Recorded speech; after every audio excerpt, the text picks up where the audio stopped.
Do you know that before these videos, I do these super weird bloopers? And if you're interested in seeing them, you can go to TikTok at Conscious Entrepreneur and check them out because they get pretty weird. So I thought I'd share that with you just in case you want to get connected with me. But again, welcome back to CEO SAHM TV. And today I want to talk about, and as in today, I mean like I've done 3 videos today. So I changed my shirt and added some eyeliner to keep it real with you. So it's really the same day for me. I'm just saying so we can build rapport so you can understand that I'm kind of just like you. So speaking of just like you, I wanted to address and talk about how to talk to other stay-at-home moms. And I wanted to address and talk about that because your guess is as good as mine, because I have never been good at talking to other stay-at-home moms. I mean, I remember when I would go to little play dates, like when I was just strictly a stay-at-home mom, when I wasn't involved in business, always learning, but didn't start my own business yet. And it was always weird for me. I had to go through that process of like, I remember one time sitting down and that process of, oh yeah, how old's your son? How old's your son? And those basic questions. Oh yeah, how long have you been a mom? Like, I endured them, but I've never been into those conversations. I mean, what I've always wanted to ask moms are, what are your passions in life? And what are you doing? And what's the latest book you're reading? You know, I've always just been that out of the box thinker. But I endured those baby conversations. Oh yeah, he said his first word. Okay, that's what babies do. You know, I just could never like really stomach it, but I tried. So the majority of the time I was like most moms and I stayed in the house. You know, even in my marriage, my ex-husband used to always make fun of me because it was stayed in the house. Stood was stand up. Anyways, forgive me, okay? I would always be in the house and either taking care of the kids or, you know, attending to the husband, you know, date nights or whatnot, and reading and educating myself because I didn't really connect with moms around me. I was into wealth topics. I was into personal growth. I was into expanding and evolving, not as much as I am now, truthfully, but topics along those subjects. I was never really into the complaining and the whining that I see very, very prevalent. So we'll just take it that you are a healthy stay-at-home mom in the sense that you too do not resonate with, you know, other stay-at-home moms, or more so, to keep it honest with you and to me as well, what I have to remind myself is that beyond that facade is another human being. Beyond that facade is another mom that has goals. Beyond that facade is another mom who understands what you're going through, who's probably growing as well, who probably wants and craves real conversation just as much as you do. So I actually am aligning with TikTok, with moms on TikTok, believe it or not, like moms who identify strictly as stay-at-home moms, and on social media as well, Facebook as well. I've connected with mom groups, but still to this day, it's more CEO SAHMs, moms that embrace their power, moms that are wanting to be in alignment with themselves, conscious parenting, and become wealth conscious. So I hate to divvy it up into topics, to subjects and titles, because at the end of the day, we are one. At the end of the day, we are all high vibrational beings and bodies in this human experience. But you guys understand the difference between some moms who are just like strictly that mom and moms like you and I who enjoy this type of content and this type of channel. So what if you are one such mom that is growing, evolving, expanding? You're like, where do I find other CEO SAHMs? Well, I've thought about that, and I am working on, in addition, we have the CEO SAHM meetup that is based in Orlando, Florida, but we have virtual groups where moms from all over the world, we have some moms from Jamaica that are on those support classes. So I've thought about that. Also, we have the Facebook community page as well. So I don't really see a lot of moms active on there, but I know they're somewhere in the shadows. But I keep the content similar on there. And I'm also working on events where we can identify and find each other more and more often as we build our community. So right now it's just me and you, and we're just gonna have to make this work, okay? But all silliness aside, I mean, what if you're one such mom and you're like, where do I find other moms like that? I dare you to just strike up the conversation. I dare you to you know, see where it goes, kind of like dating, you know. Isn't it like dating, finding friends nowadays? It doesn't have to be so awkward, you know. Just take the conversation that direction. You know, hey, what's the latest book you read? Or you're into podcasts, and you never know how a mom will resonate. And nowadays, the way the vibration's really lining up with people is you'll say something and the other person's like, oh my gosh, and it'll just be that rapport and commonality. But if moms never take it there and moms continue to have that shallow, boring conversation, then we just create boring conversations. I mean, have a little zest, have a little pep in it. Don't be the one offering low vibrational content, complaining about the spouse and complaining about your life and complaining about your kids. Please, mom, stop complaining about your kids. That's such a awful thing to do. I see moms, actually, as recently as yesterday, it's just like a habitual thing, but the mom had said, oh, he never listens. It's like that is not even nice. I understand that we can do that as parents, but come on, let's say positive things about our kids. I mean, let's not talk that way. let's keep it conscious. But when it comes to other moms, again, if you're exuding a different vibration, other moms will pick up on that. And for me, sometimes I find that some moms are maybe a little afraid to talk to me, but I have a serious personality and militant one, but I'm very outgoing sometimes.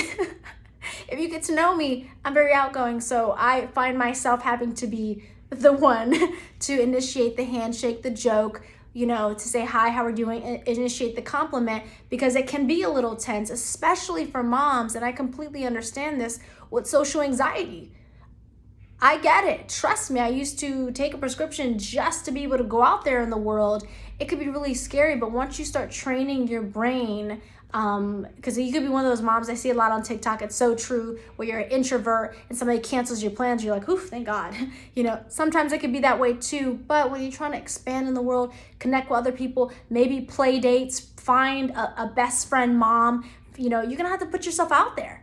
And putting yourself out there is putting your real self out there, not the one that you should be as a stay-at-home mom, but the one you're growing into, the woman that you are. What interests do you like? And I encourage moms to have online connections and offline connections. I mean, come on. The online world is wonderful, beautiful, but there's nothing like a good hug. There's nothing like a good facial expression from another person that's in person. It's just things that really can't be had online, even though online's nice and safe for the ego. But come on, look at our children. Our children are not antisocial. Even some children who may have that tendency, even if they're focused in their own world, but come to this world ready, open to vibrate high and to connect with each other. And we learn to close off and we learn to protect ourselves. And we learn to think all these thoughts about ourselves that are not even true. And speaking of that, I encourage every mom to get on TikTok and support each other, but also because it's a great way to break out of that. In late 2018, when I came into contact with TikTok, and now I'm addicted. No, I use it for good purposes. But when I came into contact with TikTok, I intentionally used it. I wasn't really friending people, wasn't even about that. I didn't get any likes, but I used it because I was going through some trauma. Ooh, that was a hard time for me, and I was going through a lot, and I used it so that I wouldn't get depressed. I used it to keep myself in a higher vibration. I would do silly things on there, and it was just for me. And I found myself sharing it with my friends and family. It was so stupid. It was so silly. But I noticed that, wow, I enjoy this. And I'm in a really dark place in my life, but this is helping me get out. This is a very healthy outlet. So now it's a different scene on TikTok for me. And again, I'm connected with other moms. You're seeing their personality. We're able to express ourselves. It's super, super beautiful. I do it with my kids. I see a lot on there that, families are doing it together. So not that, TikTok is going to cure that for you, but it can help you bring out that inner you, that inner fire, whatever it is. There's a personality for everybody on there. So that you may not want to project on Facebook, that you may not want to project, in person, be that weird in person, even though my weirdness is starting to come out a little more, but it just adds to my personality. It adds to me being human, my human experience. So I enjoy it. But aside from the TikTok scene, it's not even about that. It's about embracing new questions to ask when when there's a mom that you want to hang out with. And even when I was strictly a stay-at-home mom, married, again, no business, my feelings were hurt because I want to connect to other moms. Yet these moms were twice my age, but I would want to connect with them and I'd invite them out, and we just didn't, there was no connection. There was none, you know. I remember one time for my 24th birthday, I invited them out, and I was like, we're gonna start the CEO SAHM movement, and we're gonna be powerful, successful, wealth conscious. And they were like, more wine, please. And they totally didn't get it. And I remember a distinct moment, seriously, where I looked over, we were at Seasons 52, and I looked over, and there was a group. It was like a woman's birthday party. She had all this, you know, high vibration around her. Now, those people could have been fake. I don't really know. But I remember looking like, wow, I really want friendships like that. I really want true friendships like that. Because the women around me, even though they were stay-at-home moms, even though they're beautiful at heart, nothing mean to say about them, but we just didn't connect. And I put myself out there. I got my feelings hurt, but that's okay. You know, you put yourself out there. So now, it's just a different scene as you get used to it, and that antisocial me, that I want to say shy me because I've never been shy, but you learn to be that way. And I learned to be that way, especially as a stay-at-home mom. I learned to play the good role. I learned to take care of my kids and be with my husband and stay my little ass home and not make a splash in the world when that's clearly that's not me. So again, we learn to do that in life. So I encourage you to let yourself out. I encourage you to find yourself. That's what the successful in CEO SAHM is all about, is in alignment with your higher self, alignment with your true self. And when you become in alignment with your higher self, you become like a chick in an egg. You just start breaking out, and you just start realizing things about yourself. You're like, you know what? I was never that. I was never this. I was never this. I'm not this. Don't talk to me like that. You start really setting healthy boundaries. You start really becoming the mom that you've always wanted to be. You start really enjoying your key relationships. You start really, and another thing I want to share with you, some of my clients, you know, would want to find their love of their life, and I would say to them, just a little advice from me. That's not what our coaching is about, but just a little advice from me is find what you're passionate about. Find what you're passionate about. And a lot of times you're going to attract other people around you, but you'll be amazed at the friends that you can have, the individuals that you can have when you're passionate, and then you're in those environments. So say you're a mom that likes to skate, or say you're a mom that, likes book clubs, Zumba class, and then slowly but surely give it time. And also, for those esoteric metaphysical moms that would get this, but even so, hold the desire, hold it on your vision board. If you keep telling yourself that you're antisocial, you don't have friends, there's no friends, you're going to keep that belief up, and your reality is going to keep molding to its master. Moms, I get it might be hard at first. You might have been really hurt by women in your life, but I encourage you, especially in the privacy of your mind and your heart, desire friends you can connect with. Put on your vision board, I want friends that I can laugh with. I want friends that get me and I get them, that respect me. There's loyalty, there's trust, that our kids like to play together. Whatever you want, write it down and view it every so often. I promise you're going to get what your mind is focused on. You're going to get what you desire, and you're going to get what you know you can have. Yeah, and also if you just want to super add to that, because I focus on the brain, is read a book on friendships, read a book on healthy relationships, maybe read a fictional book that has to do with girlfriends.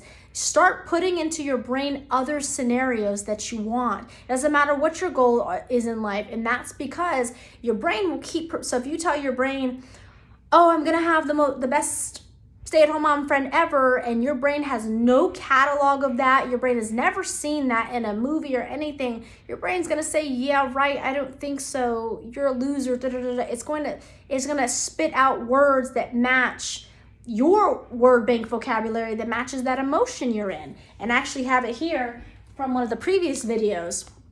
It's called the secondary emotions.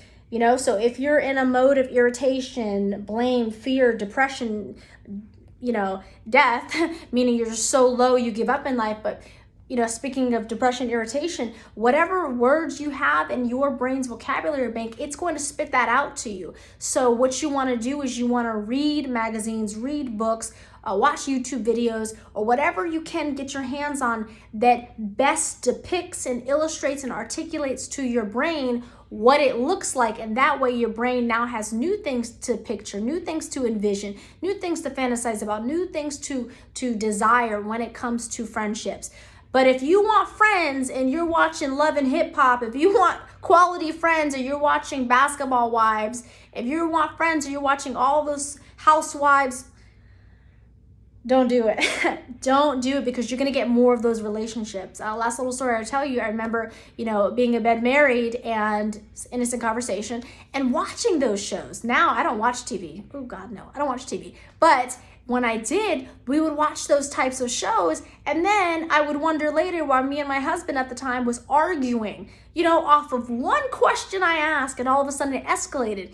Negativity. It's gonna match and mold. So don't expect great relationships and you're filling your brain with that drama and that surreal scripted, drama and negativity, because that's what you're gonna get. So read a good book about healthy relationships, learn about what you want, feed your brain what you want, desire it, and hold that focus in your conscious mind. And when you have that alignment, that's when you'll start seeing friends come out the woodworks, and you'll just be like, ladies, okay, one friend at a time. You'll be one of those moms. So yeah, that's my little tidbit on how to be social, how to focus on the friends you want, how to train your brain to know healthy relationships, and how to become more of what you want to be and more in alignment with your higher self. So that's it for Executive Life TV. Connect with me on the social, Instagram at CEO SAHM or at CEO SAHM Movement, one or the other. And I'm on Facebook as well. I'd love to connect with you. A follow for a follow. Bye, you guys.